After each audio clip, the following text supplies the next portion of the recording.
నమస్తే. కథాశీర్షిక చుట్టాలు వస్తున్నారు జాగ్రత్త.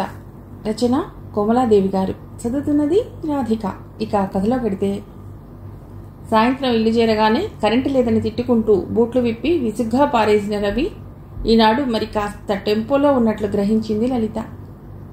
గ్లాస్ నిండా నీళ్లు అందించి అలాగే నించున్న భార్యకు ఒక ఇంగ్లాండ్ లెటర్ కవర్ అందించి ఆమె మొహంలో మారబోయే రంగుల కోసం ఆత్రంగా చూస్తున్నాడు. నొసలు చిట్లించి పెదాలు వికృతంగా వంచి అంది, మీ ఫ్రెండ్కు కనీసపు మర్యాదలు కూడా తెలిసినట్లు లేవు అంటూ ఉత్తరం తిరిగిచ్చేసింది. ఆ కనీసపు మర్యాద ఉండబట్టే తన బావ అంటే తన భర్త అంటే రవికి ఉద్యోగం ఇప్పించిన సంగతి తెలిసినా ఆ క్షణంలో విస్మరించింది. ఉత్తరాన్ని భాగవతం చదివే ఫోజులో చేతులు వేళ్లు తిప్పుతూ భావయుక్తంగా చదివి గుండా మూలకు విసిరేసింది. రవి, ప్రసాద్లు కలిసి విశాఖలో ఎంఏ చదివారు. ప్రాణ స్నేహితుల్లా మసిలారు. ప్రసాద్ వేసవి సెలవుల్లో రవి దగ్గరకు వస్తున్నట్టు, వచ్చే సోమవారమే భార్యాపుత్రుల సమేతంగా భోపాల్ నుండి దక్షిణ ఎక్స్ప్రెస్లో వస్తున్నట్లు వార్త తెచ్చిందా లేఖ. ఏం చేద్దాం అని ఇద్దరూ ఆలోచించడం మొదలెట్టారు. వాళ్లకు వాళ్ళెవ్వళ్ళూ లేరా? విసుగ్గా అంది లలిత. ఉన్నారనుకో. లత తల్లిదండ్రులు అండమాన్లో ఉన్నారు. ఆయనకక్కడ ఉద్యోగం. ప్రసాద్కు ఒక అక్కయ్య కొచ్చిన్లో ఉంది. ఓహో, గతి లేక మన పాలు పడుతున్నారన్నమాట. కొచ్చిన్కు వెళ్ళరాదు? రాశాడుగా లత హైదరాబాద్ చూసినట్లుంటుందని. తప్పించుకోలేమా? ఏదో ఒకటి రాసేద్దాం. ఏమన్నా అనుకుంటాడు. అసలు నాకొక్క భయం. వాడు చాలా భోళా మనిషి, బాగా డబ్బుంది. అటువంటి వారి దర్జాలు, తిరుగుళ్ళు, సరదాలు మన బోటి వాళ్ళం భరించగలమా అని. 4 పిల్లలు, పెద్దలిద్దరు. ఈ సిటీలో లింగు లిటుకుమంటూ మనకొచ్చే 600 రూపాయల్లో కాస్త వెనకేసుకున్నాం. వీళ్ల రాకతో ఆ డబ్బంతా హరించుకుపోవలసిందేనా? సవాలు చేస్తున్నట్లు ప్రశ్నించిందామె. ఆమె మాటల్లో ఎంతైనా యథార్థం ఉంది. హరించుకుపోవటానికి వీల్లేదు. ఆ ఇరువురు చాలాసేపు ఖర్చులు ఎలా తగ్గించుకోవాలో ఆలోచిస్తూ కూర్చున్నారు. ఒక రాగాన పడగానే తృప్తిగా లేచారు. సికింద్రాబాద్ రైల్వే స్టేషన్లో దిగి రవిరాని కారణంగా వారు 6 పనిపిల్లవాడితో సహా టాక్సీలు చేయించుకుని రవి ఇల్లు చేరారు. రవి కదలకుండా, హలో, ఎదురు చూస్తూ కూర్చున్నాను ప్రసాద్. ప్రసాద్ కరుకుగా అన్నాడు. ఎదురు చూస్తూ కూర్చుంటే స్టేషన్ చేరతాననుకున్నావా అంటూ వరండాలోకి వచ్చేసరికి కాలికి పెద్ద కట్టుతో కూర్చున్న రవి కనిపించాడు. ప్రసాద్ అడక్కముందే అందుకున్నాడు. మొన్న పాదం తొలగింది, కాస్త బెణికింది. అంతే కదా అంటూ కరచాలనం చేశాడు. పరిచయాలు అయ్యాయి. కుందనపు బొమ్మలా మెరిసిపోతున్న లతను మరీ చూడబుద్ధి వేస్తుంది. అలా చూడకూడదని సర్ది చెప్పుకుంది లలిత. వాళ్లకు కేటాయించిన గదిలో సామాను సర్దింది లలిత. అందరికీ కాఫీలు అందించింది. ఒక్కొక్కరు స్నానం చేసి యువతలికి వస్తుంటే ప్రసాద్, రవి కబుర్లు చెప్పుకుంటూ కూర్చున్నారు. ఈ సంవత్సరం హైదరాబాద్ ఏమీ బాగోలేదనుకో. నీళ్లు సరిగ్గా రావు, పవకట్ ఒకటి. తాజా కూరగాయల ధరలు మండిపోతున్నాయనుకో. ఇక పాల ఒక్క సీసా దొరుకుతుంది. దాన్ని పెరుగు కోసం ఉంచి అమూల్తో కాఫీ చేస్తున్నాం. కాస్త ముందుగా రాసి ఉంటే టైం బాగోలేదని రాసేవాణ్ణి. మీకన్నీ వసతిగా ఉండవేమో అని భయంగా ఉంది. చాలా ఫీల్ అవుతున్నట్లు మొహం మార్చి చెప్పాడు రవి. ప్రసాద్ తేలిగ్గా నవ్వేశాడు. That's all right. వచ్చింది తినటానికి కాదుగా. వేసవిలో తప్ప మరో టైంలో సెలవు పెడితే కష్టం. పిల్లల చదువులు పాడవుతాయి. బావుల్లోంచి మైలు దూరం నుండి నీళ్లు తెచ్చుకోవాలంటే మరి తెల్లవారుజామునంతా బిందెలు తీసుకుని. రవి అతని మాటలకు అడ్డు తగిలి నవ్వేశాడు. ప్రసాద్ కూడా నవ్వాడు. లత ఒక్కొక్కరికి గుడ్డలేసి బయటికి పంపింది. చంటివాడు మాత్రం వెంటనే నిద్రపోయాడు. ఏమన్నా కావాలంటే కేకేయండి. ఒరే చంద్రం, అమ్మగారికి ఏం కావాలో చూడు అని ఓ నవ్వు నవ్వేసి వెళ్ళింది లలిత. లలితను చూసి లత చాలా ఆశ్చర్యపోయింది. మెడలో నల్లపూసలు, పసుపు తాడు, నీరు పట్టిన పాత 7 రాళ్ల కమ్మలు తప్ప ఏమీ లేవు. పాపం, లేవు కాబోలు అనుకుంది. పిల్లలు 6 ఎంతో సరదాగా కేకలేస్తూ ఆడుకుంటున్నారు. ప్లేట్లలో టిఫిన్ సర్ది అతిథుల్ని పిలిచింది.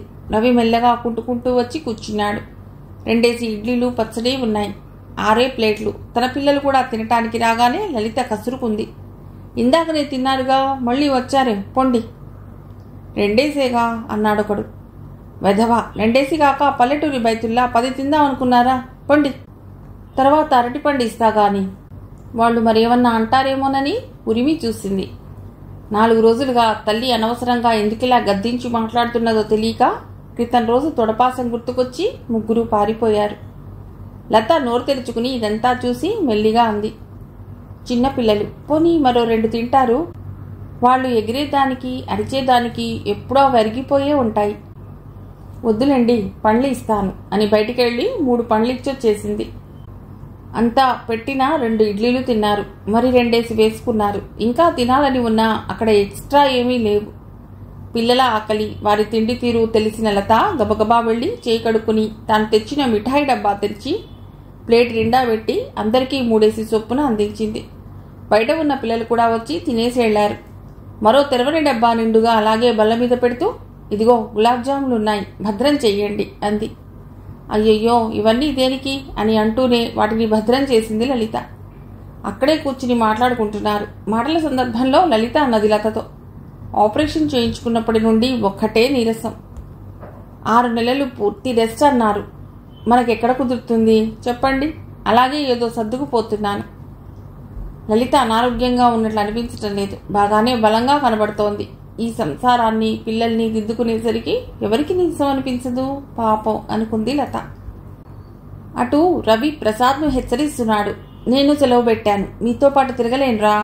కానీ బస్ రూట్స్, ఆ నంబర్లు అన్నీ వివరంగా చెప్పగలను. 4 రోజులైతే ఆ తర్వాత మెల్లిగా వెళ్ళి రావచ్చు. ఎన్నాళ్ళకని వచ్చారు? 4 రోజులు ఉంటారుగా. చూద్దాం, ఇంకా ఏ ప్లాను వేసుకోలేదు. 10-15 రోజులు ఉండాలని. అక్కయ్య దగ్గరికి వెడదామని ఉంది. ఏమో అంటూ మాటలు నాంచాడు. అదేమిటి 10-15 అంటావు? అయినా ఇదంతా ఇప్పుడెందుకులే, తర్వాత చూసుకోవచ్చు. రెస్ట్ తీసుకో. వంటింట్లో ఏం కావాలో ఓ మాట కనుక్కుంటాను. ప్రసాద్ యువతలకు వచ్చేశాడు. ఏమేమి కూరగాయలు సరుకులు తేవాలో రవికి చెప్తోంది. ప్రసాద్ అంతగా పట్టించుకోలేదు. ఒక్క కునుకు తీసి లేచేసరికి 11 గంటలైంది. టీ తాగాలనిపించినా ఎందుకు లెమ్మని ఊరుకున్నాడు. మెల్లిగా వచ్చి ముందర గదిలో కూర్చుని రేడియో ఆన్ చేశాడు. ఏ శబ్దమూ రాలేదు. రవి వచ్చి నవ్వుతూ అన్నాడు, అది అలసిపోయింది ప్రసాద్, షాప్కి వెళ్ళాలి. ఎప్పుడో తీరిక సమయంలో తీసుకెళ్ళాలి. మెల్లిగా కూర్చున్నాడు. ఏమిటి ప్రోగ్రాం? సాయంత్రం ఎక్కడికెడితే బాగుంటుందంటావు? 4-5 పేర్లు చెప్పాడు రవి. పబ్లిక్ గార్డెన్కు వెళ్ళండి, బాగుంటుంది. అలా కబుర్లలో పడిపోయారు. 12 దాటింది.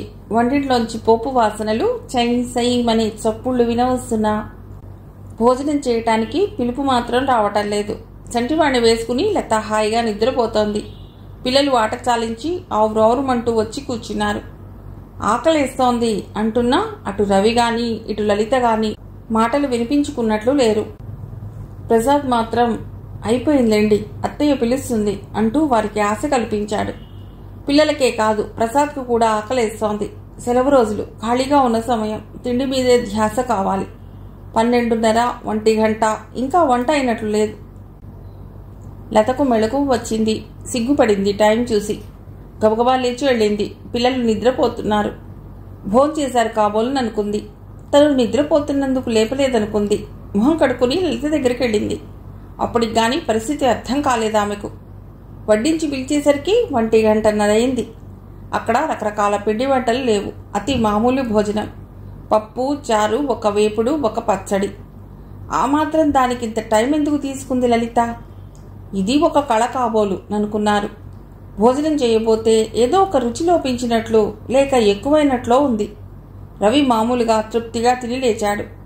ఇలాంటి తిండి తింటే సునాయాసంగా డైట్ చేసి సన్నబడవచ్చుననుకున్నాడు ప్రసాద్. పిల్లల్ని నిద్రలేపుకొస్తే ఆ మత్తులో సరిగ్గా తినలేకపోయారు. అందున కారం ఎక్కువో లేక పులుపు ఎక్కువో అయినందువల్ల అసలు కన్నా తక్కువ తిని మళ్లీ పరిగెత్తి వెళ్లిపోయి పడుకున్నారు. ఆ సాయంత్రం టాక్సీలో పబ్లిక్ గార్డెన్కు వెళ్లారు. తల్లి తండ్రి లేకుండా, రవి వాళ్ల నౌకర్ లేకుండా వాళ్ల 3 పిల్లల్ని కూడా వెంట తీసుకుని వెళ్లటంతో వారు నానా అవస్థలు పడవలసి వచ్చింది. అందరూ 8 సంవత్సరాల్లోపు వారే. వీళ్లను కూడా తీసుకెళ్లు ప్రసాద్ అంటే ఓకే అన్నాడు. తీరా వెళ్ళాక గాని అసలు సాధక బాధకాలు తెలిసాయి కావు. హాయిగా ఆ చల్లగాలిలో రంగురంగు పువ్వులతో విరాజిల్లుతున్న గార్డెన్లో కూర్చుని ఇహలోక బాధలకు అతీతంగా కూర్చోవాలనుకున్న ప్రసాద్ లతలు అనుక్షణం ఈ ఐహిక బాధలకే తమ కాలం వ్యయం చేయవలసి వచ్చినందుకు అమితంగా బాధపడ్డారు. పోనీలే పాపం, వాడికి కాలు బాగాలేదు, బావుంటే కూడా వచ్చి ఎంతో సాయపడేవాడు. ఆమె లలిత పల్లెటూరి పిల్ల, ఏది అమర్చుకోవటం గాని అతిథులకు సదుపాయాలు చేయటం గాని తెలియనట్లుంది. పల్లెటూళ్ళలో తిన్నట్లు పెడుతోందా తిండి. పాపం ఆ రవి ఎలా నెగ్గుకొస్తున్నాడో అని విచారించాడు. అనుకున్నట్టుగా 3 గంటలుండకుండా గంటన్నరకంతా ఇంటికి తిరిగొచ్చారు. టాక్సీ శబ్దం విన్న రవి లతలు ముసిముసిగా నవ్వుకున్నారు. అంతవరకు బాగానే నాటకం ఆడుతున్నారు. 10 మంది ఇంట్లో అడుగుపెట్టగానే అదొక సంత బజార్లా తయారైంది. రవి కాలికి ఆవని ఉన్న రాసి మర్దనా చేస్తోంది లలిత. ఆ దృశ్యం చూసి ప్రసాద్ అమితంగా ఆనందించాడు. పోనీ పాపం ఏదో సేవ చేస్తోంది అనుకున్నాడు. వీళ్ళు ఐస్ క్రీం మాత్రం తిన్నారు. త్వరగా భోజనం పెట్టేస్తే పడుకుంటారు అంది లత. అయ్యో, మేమక్కడికెడితే కడుపు నిండా ఏదో కొనిపెట్టేసి హాయిగా ఇంటికి వస్తాం. ఏమీ తినకుండానే పడుకుంటారు. వారు మజ్జిగన్నం తింటే తింటాం, లేకపోతే లేదు లతతో అంటుంటే రవి చిరుగా నవ్వుతూ వింటున్నాడు. ఎందుకో రవి, పిల్లలకి బజారు సరుకు కనిపెట్టడం అలవాట్లేదు మాకు. లేనిపోని జబ్బులొస్తాయని భయం. అసలు ఈ వెధవ ఐస్ క్రీం కూడా తినటం ఇష్టం లేదు. కానీ ఏం చెయ్యను, 6 ఒక్కటే వేధించారు. ఆ చంటివాడు కూడా వాళ్ళు తింటుంటే కావాలని ఎగబాకుతుంటే అయ్యో, అప్పుడప్పుడు ఆ వెధవ బజారు సరికే వారికి పెట్టాలి. కాస్త ఇన్ఫెక్షన్కు పిల్లల శరీరాలు అలవాటు పడి ఇమ్యూనిటీ పొందుతాయి అని గలగలా అవ్వాడు. ఇలా కూర్చుంటే కాదు, ఏదో ఒకటి వండు లలిత అని ఆమెను పంపుతుంటే ప్రసాద్ లత గుండెలు గుబుక్కుమన్నాయి. ఒకరినొకరు చూసుకోవాలన్నా ధైర్యం చాలక అతి కష్టంతో ఏదో కబుర్లలోకి పడ్డారు. ఈ పూట కూడా పిల్లలు అట్టాకలితో పడుకున్నారు. అమ్మా, ఇంత ఆలస్యంగా ఎందుకు వండుతున్నావు అని పెద్దవాడు అడిగితే కస్సుమని లేచి వాడి చెవిని లుమి, మరో మాట నన్ను ఏమీ అడక్కు పో అని గద్దించింది. ఆ మాటలు ఎవరూ వినకుండా జాగ్రత్త పడింది. వాడు కన్నీళ్లు ఆపుకుంటూ మరో గదిలోకి పరిగెత్తి వెళ్లిపోయి ఏవీ తినకుండానే నిద్రపోయాడు.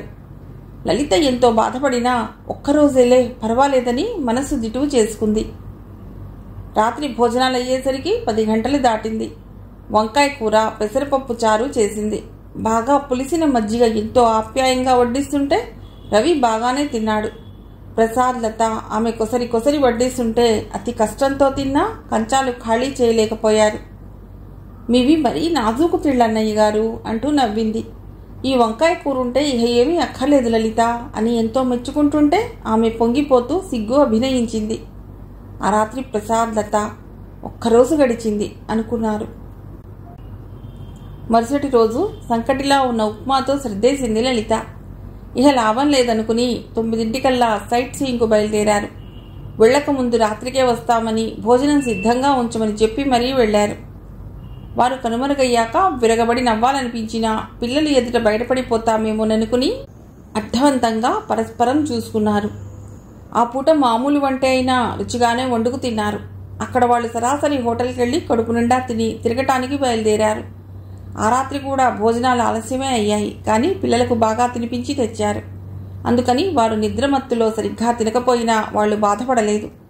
ఆ రాత్రికి అమ్మయ్య 2 రోజులు గడిచాయి అనుకున్నారు. మరుసటి రోజు తెల్లవారి రవితో అన్నాడు, నా ఫ్రెండ్ ఒకడు కనిపించాడు. రేపు రాత్రికి భోజనం అక్కడే. బాగా రాత్రి అవుతే అక్కడే పడుకుని తెల్లవారి వస్తాము. ఆ పొద్దుట పూరీలు అనబడే రొట్టె ముక్కలు, బంగాళాదుంప కూర పెట్టింది. కూర చాలా బాగుందని రవి మెచ్చుకుంటూ తిన్నాడు. నౌకరు చిన్న లెదర్ సూట్ కేస్, చిన్న రెట్టానే బుట్ట తీసుకురాగా అంతా బయలుదేరి సరాసరి ద్వారకా హోటల్కి వెళ్లారు. అక్కడే పెద్ద గది తీసుకుని కాసేపు విశ్రాంతి తీసుకుని సాలార్జంగ్ మ్యూజియం చూసి రాత్రికి పడుకుని తెల్లవారి బ్రేక్ఫాస్ట్ చేసి ఇంటికి బయలుదేరారు. ఇంటికి చేరిన వెంటనే అయ్యో టిఫిన్ చేస్తాను అని లలిత పంతం పట్టింది. ఆమెను ఆ కార్యక్రమం నుండి విరమింపజేయడానికి వారికి ఎంతో కష్టమైంది. పాపం ఎంతో చేయాలని ఉంటుంది, కానీ సరిగ్గా రాదు అని జాలిపడింది లత. రవి, ఈ రాత్రికి రవీంద్ర భారతిలో కూచిపూడి నాట్య ప్రదర్శన జరుగుతోంది. నీకు కష్టమేమో, లలితను పంపించరాదు? నువ్వు పిల్లలు ఇంట్లో ఉండండి. రవికి ఆ ఛాన్స్ మిస్ కావటం ఇష్టం లేదు. కానీ తప్పదు, ఒప్పుకున్నాడు. ఆ సాయంత్రం త్వరగానే వంట ముగించి భర్తకన్నీ అప్పగించింది. లత చక్కగా ముస్తాబై ముత్యాలు కెంపులు పొదిగిన ఆభరణాలు పెట్టుకుని తెల్ల క్రేప్ సిల్క్ మీద జరీపూలు కుట్టిన చీర, తెల్ల రవికా వేసుకుని యువతలకొచ్చింది. ఆ సుందర రూపాన్ని కళ్ళింతింత చేసుకుని చూసింది రవి కూతురు రమ. పరిగెత్తుకుంటూ తల్లి గదిలోకి వెళ్ళింది. ముందర కనకాంబరం రంగు చీరకు నలుపు జరీయంచు బెత్తడు ఉన్న చీర కట్టుకుని తెల్ల రవికి వేసుకుని రాళ్ల నెక్లెస్ పెట్టుకుంది. ఆమెను తదేకంగా చూస్తూ నించుంది ప్రసాద్ కూతురు వినయ. ఎందుకో ఆ పిల్లకు అత్త అంత అందంగా కనిపించలేదు. తల్లిని చూసి ముఖం చిట్లించి అమ్మా అని ఏదో అడగబోయేసరికి లలిత ఒక్క కసురు కసిరి పో అవతలికి ఆడుకోపొండి అంది రమను. తల్లిని ఇంత సాధారణ డ్రెస్లో రమ చూసి ఎరగదు. యువతలికి రాగానే ఆడపిల్లలకు ఉక్రోషం వచ్చింది. వినయ, మా అమ్మకు కూడా ముత్యాల గాజులు, నెక్లెస్, చెవులకు రింగులు, ఉంగరం ఉన్నాయి తెలుసా అంది. పెదాలకు ట్రాన్స్పరెంట్ లిప్స్టిక్ దిద్దుకుంటున్న లతకు అద్దంలోంచి ఆ పిల్లలు కనబడుతున్నారు. వారి మాటలు వినవచ్చాయి. వాటికంత ప్రాధాన్యత ఇవ్వలేదు. కానీ లలితని చూడగానే ఎందుకో ఆ పిల్ల మాటలు హృదయాన్ని తట్టినాయి. పాపం చక్కగా ఉన్నా అలంకరించుకోవడం రాదు అనుకుని లలితను సమీపించి అన్నది. మీరమ్మ ఇప్పుడే అంది మీకు ముత్యాల సెట్ ఉందని, పెట్టుకోండి. ఇద్దరం సరదాగా ఒకే రకమైన నగలు పెట్టుకుంటే బాగుంటుంది.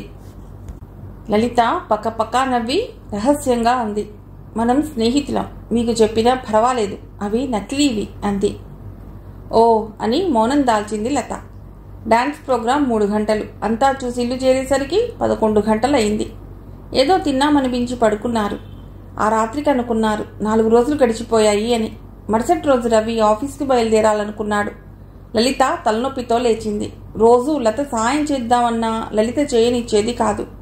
ఆ రోజు వద్దనటానికి వీల్లేకపోయింది. లత కాఫీ, ఉప్మా చేసింది. మధ్యాహ్నం భోజనం తనే తయారు చేసింది. లత అంతసేపు విశ్రాంతిగా పడుకుంది. 2 ఏళ్లయింది తను ఇంత హాయిగా పడుకుని. నాటకం బాగానే ఆడుతున్నామని మురిసిపోయింది. పాపం ప్రసాద్కు, లతకు అణుమాత్రంగానైనా అనుమానం కలగలేదు. మధ్యాహ్నం 3 బయలుదేరి వెళ్ళిపోయారు సైట్ సీయింగ్కు. దేవి గారి అలసట తీరిందా అని కొంటెగా చూస్తూ అడుగుతుంటే లలిత ముసిముసిగా నవ్వింది. అప్పుడే సాయంత్రమా అని కాఫీ పెట్టడానికి లేచింది. కాస్త రుచిగా వండితే ధన్యులం అంటుంటే లలిత విరగబడి నవ్వింది. ఇదంతా మనం వేసుకున్న ప్లాన్ అని వాళ్ళకి తెలియనివ్వకుండా బాగానే జరుపుకొస్తున్నాం అంది ఎంతో గర్వంగా. అక్కడ లతా ప్రసాద్లు అనుకున్నారు. లలితకు ఒంట్లో కులాసాగా లేదు. నిజమే, ఇంతమందికి వడ్డించటం మామూలు విషయం కాదు. అందున లలిత లాంటి తేగుడు ముఖానికిది పెద్ద సమస్యే. కనుక మరుసటి రోజు తెల్లవారి హోటల్కు పర్మనెంట్గా వెళ్ళిపోతే మంచిదనుకున్నారు. ఆ రాత్రికి రవితో అంటే రవి ఎంతో నొచ్చుకుంటున్నట్టు నటించాడు. నెల అని 15 రోజులని 4 రోజుల్లో పెడతావా అని నిష్ఠురంగా మాట్లాడాడు. నువ్వు అర్థం చేసుకో రవి, టాక్సీలకు రాను పోను బోలెడవుతుంది. మీ ఇల్లు మరీ ఒక కొసకుంది. లలిత ఆరోగ్యం బాగోలేదని లత చెప్పింది. వెళ్ళక ముందు ఒకమారు వచ్చి చూసి పెడతాన్లే అని ఒప్పించాడు. లలిత చాలా బాధపడినట్లే కనబడుతూ వారు వెళ్లటం తనకెంతో అయిష్టమైనట్లు మొహం పెట్టుకుని సాగనంపింది. ప్రసాద్ వెంటనే స్టేషన్కి వెళ్లి అక్కయ్య కొచ్చిన్లో ఉంటే ఆమెను చూడాలని టికెట్లు కొని రిజర్వేషన్ చేయించొచ్చాడు. మరో వారంలో వారు స్నేహితులను పిలవటంతో ఊరు చుట్టంలో కాలం గడిపి హాయిగా హోటల్లో ఉండి ఆఖరి రోజున గుడ్ బై చెప్పటానికి రవి ఇంటికి వచ్చారు. అంతా బాగానే జరుపుకొచ్చాం. అటు మనం సరిగ్గా చూడలేదన్న నేరం వేయలేదు, ఇటు మనం బతికి బయటపడ్డాం అనుకున్నారు లలిత, రవిలు. మరి ఆఖరి రోజు సాయంత్రం భోంచేసి వెళ్లమని పట్టుబడితే తప్పలేదు వారికి. సంతోషంగానే ఉండిపోయారు. ఇంతలో బయట రిక్షా ఆగటం, లలిత మేనమామ గలగలా వాగుతూ లోపలికి రావటం జరిగిపోయాయి. లలిత, రవి గుండెలు ఒక్క మాట అద్దిరిపడ్డాయి. ఈ మనిషి నోరు ఊరుకోదే బాబు, కాస్త హింట్ ఇవ్వాలి అనుకున్నారు ఎవరికి వారు. కానీ లోపలికి వస్తూనే ప్రసాద్ని చూసి అవాక్కైపోయి కుర్చీలో కూర్చుండిపోయాడు. ముఖం ఆనందంతో విప్పారింది. కాసేపు ఆగి అన్నాడు, నాయనా, నువ్వు ఆనందరావు గారి కొడుకువి కదూ, నీ పెళ్లికొచ్చాను. నేను నీకు తెలియదులే, మీ నాన్నగారి హయాంలో మా పల్లెకెంతో మేలు చేశారు ధర్మాత్ములు. ఇప్పటికీ వారి మేలు మరిచిపోలేం. అంతేనా, మా రవికి మీ నాన్నగారి వల్లేగా ఇంత మంచి ఉద్యోగం వచ్చింది.